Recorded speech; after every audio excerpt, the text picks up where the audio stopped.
Hi, I'm Brian, and welcome to the JLG Training Center. Today we will be looking at the emergency towing procedure for one of our ES scissor lifts. This is also applicable to the AE machines and our micro scissors as well, due to their electrical drive systems. This should only be used in emergencies in the event that there is a machine malfunction and towed within the limits specified in the manual. You're watching JLG University. Subscribe for the latest content and keep training in reach.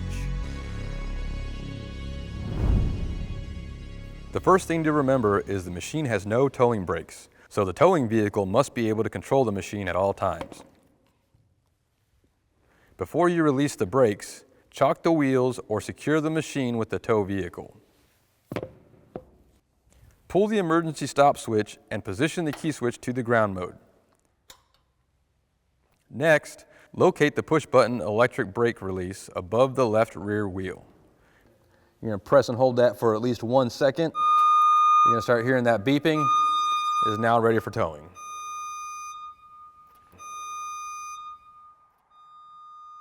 Keep the move slow and short.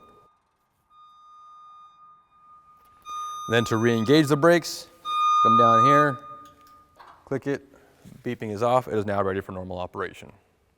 So just a quick recap. This procedure applies to any slab scissor with that electric drive system, such as the ES, the AE, and the Micro models. It is as simple as pressing and holding the park brake release button to disengage the brakes, press it again to re-engage the brakes, and remember, only tow as far as needed to get it into a safe area for maintenance.